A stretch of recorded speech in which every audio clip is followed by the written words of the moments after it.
I feel like at some point or other, we've all imagined this dream lifestyle of escaping the rat race, traveling the world, living solely off of our passive income, and insert any other financial freedom type buzzword here.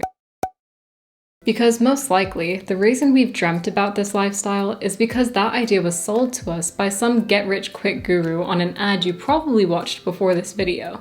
Here in my garage, just bought this new Lamborghini. Now, if YouTube could stop allowing scammy ads to appear on my videos, that would be fantastic. Anyways, I want everybody to realize that financial independence actually is a possibility, but in the vast majority of cases, it takes years of careful planning, smart financial decisions, self-control, and good money habits as opposed to building a successful dropshipping store on Shopify in 1 week. I'm afraid that only works if your name is Biahissa. Online business to $1,000 per day in a single week. Financial independence happens once you have enough money saved and invested to never need to work another day in your life. This is a common goal a lot of us have, and it's more about having peace of mind and financial security rather than a desire to never work again and go on vacation to the Maldives. So in no particular order, I'm going to talk about 8 things that you can start doing now to help you achieve your goal of financial independence in the future. Number 1 is calculating the amount of money you need to be financial independent. This is known in the FIRE community as your FI number. This has got to be something that all of us who have this goal of being able to retire early have thought of before. How much money do I need to have invested to never have to work a job again, whilst never running out of money? So there are a few different schools of thought about how to calculate your FI number, but a general rule of thumb and a great place to start is taking your annual expenses and multiplying it by 25. For example, let's say my annual expenses are $40,000. Then I would take $40,000 and multiply it by 25, which is equal to $1 million. And that would be my FI number in this example. Now let's talk about the second thing on my list, which is paying off debt. Specifically, high interest debt such as credit card debt and personal loans. These are the worst kinds of debt because they have a very high interest rate, ranging from 9 to 20% or more annually. Because the interest rates on these types of debt are so high, it's impossible to start building wealth if you have to devote a good chunk of your hard-earned savings to making interest payments. There's also no point in investing your money into the stock market where you might average an 8 to 10% annual return if you also have credit card debt that you're paying 15% interest on. I mean, even if you are an investing genius like Warren Buffett and you average a 20% return on your money in the stock market, you are still better off paying off your high interest debt because paying off debt is essentially a risk-free investment. Okay, now let's talk about building your credit. I know I've already spoken about the bad side of credit cards and credit card debt, but on the flip side, if you don't have a credit card and/or a credit score, that's actually a bad thing, and you should open up a line of credit so that you can start to build up your credit score. And I know Dave Ramsey is going to hate me for saying that. Sorry, Dave. We can't do business.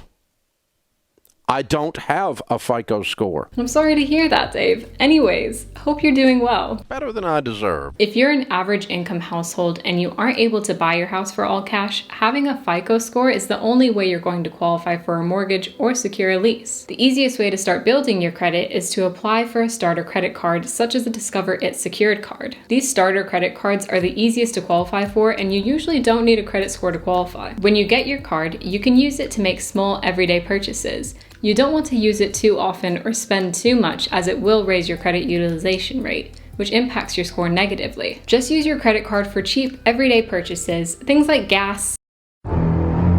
Okay, maybe not gas right now. Maybe like groceries are a better choice.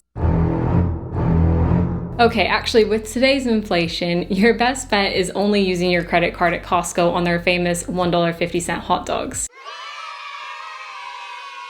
That's about the only thing right now that won't run you over $50. Also, remember to make sure you pay off your cards in full at the end of every month so that you can increase your score whilst not paying any interest. Doing this will build up your credit score over time. After your score starts to rise, you can then begin to qualify for better credit cards with better rewards, such as the Chase Sapphire Preferred card. Having a great credit score has a number of benefits. You can get lower insurance rates, better credit card rewards, but by far the biggest benefit is lower interest rates, especially when it comes to getting a mortgage on a house. Let's take a look at the massive savings we can receive when buying a house with a good credit score as opposed to buying a house with an average credit score. As of March 2022, if we were to have an excellent credit score of 740, we could get a mortgage rate of around 4.74%. Now, if we were to take out a $300,000 mortgage, we would have a monthly mortgage payment of $1,563 and pay a total of around $250 $363,000 in interest payments. However, if we have a credit score that's only fair, let's say 640, then on that same $300,000 mortgage, we would have a monthly payment of $1,734 and would pay a total of $324,000 in interest. That means that having a great score in this example would save us a total of $61,000 in interest payments, and we would have an extra $171 a month in our pocket, which can be put towards our investments, getting us closer to our financial independence goal. So another thing you should do to get closer towards financial independence is create a monthly budget. Think of your financial independence number as your goal and your monthly budget as your plan for achieving that goal. A budget is a tool for you to make realistic assumptions about your annual income and expenses, and is the means by which you're going to make financial independence a reality in the future. It starts with forecasting your monthly income. This is quite easy to do if you're a W-2 earner, but if you have a business or other income sources, you'll have to try to do your best to estimate what your income will be. You then need to estimate what all of your expenses will be and how much they will amount to. Some examples of basic expenses that most of us have are housing payments or rent, car insurance, gas, groceries, phone plans, and entertainment budget. Once you've forecasted your income and expenses on a monthly basis, you'll have an idea of how much you can save every month. This is probably going to be a reality check for most of us, since it's likely that we're not saving enough to have a chance at reaching financial independence anytime soon. That's when we can adjust our budget by setting little goals for various expenses in our budget to help us save more money. For example, an area of my budget that I tend to do quite poorly on is my houseplants budget. Yeah, that's right. I happen to own something like 100 houseplants, so I had to budget out an allowance for the maximum amount I can spend on houseplants every month. Let's just say, theoretically, I currently spend $300 a month on plants. And remember, this is just a theoretical amount. Why though you lying? Why you always lying? Well, that's probably a little bit too much to be spending on just plants. So I can set my next month's plant allowance to $100, and then I can follow up and review how I did at the end of the month to see if I stuck to the budget. And that's what I love about having a budget. It keeps me accountable and honest, because if I didn't have a budget, I'm pretty sure I would just convince myself that I'm more frugal than I actually am. Luckily, the budget doesn't lie, so I can't lie to myself about my spending habits. As far as what tool you can use to create your budget, I recommend using mint.com. It's really user-friendly, and it allows you to link your bank accounts to the app so that you can conveniently assign all of your banking transactions to the correct category of your budget. And the next thing on my list that will put you on the fast track towards financial independence is being frugal. No matter your level of income, you still need to exercise some control with your spending if you're going to have a chance at becoming financially free before normal retirement age. I mean, even celebrities that made millions in their career, such as 50 Cent and Nicolas Cage, somehow found themselves bankrupt. So it doesn't matter if you're making 7 figures a year, you still need to be at least some level of frugal. Unless you're Jeff Bezos, that is. I'm pretty sure he can easily blow a quick billion on a mega yacht, maybe throw on a private island or two, and still be worth $186 billion. Personally, I'm a fan of being frugal, but also realistically frugal. I don't think it's a good idea to be extremely frugal to the point where you have to miss out on doing fun things or creating memories, just for the sake of saving a few extra dollars. I like using the example of Graham Stephan of how frugality can go way too far. Graham explained that in the past, he would try to save money in every possible way, even when he would go out to eat with his friends. He would actually go to Subway before he met up with his friends at the restaurant, and then when he got to the restaurant, he would pull out a sandwich and eat that instead of ordering any food there. And don't get me wrong, I respect the hustle, but it's not something that I'd recommend. I mean, I don't think you should penny pinch to that extent that you can't even order food at a restaurant because you're trying to save every extra dollar you have. Just find a balance in which you cut out all of your unnecessary expenses that don't really make your life that much better, and then reduce some of those mandatory but controllable expenses in your budget while still spending enough to have a great quality of life. Now let's talk about the 6th thing on my list, which is saving up an emergency fund. This should cover 3 to 6 months of your mandatory expenses and serves as a cushion in case you lose your source of income or run into any unexpected expenses. Unexpected events such as losing your job can really set you back on your financial independence journey, so this one just ensures that doesn't happen. Once again, there's no sense in investing all of your spare cash into stocks and then not having enough money to pay your rent and everything else if you should lose your job. And since 70 to 80% of Americans don't have a $1,000 emergency fund,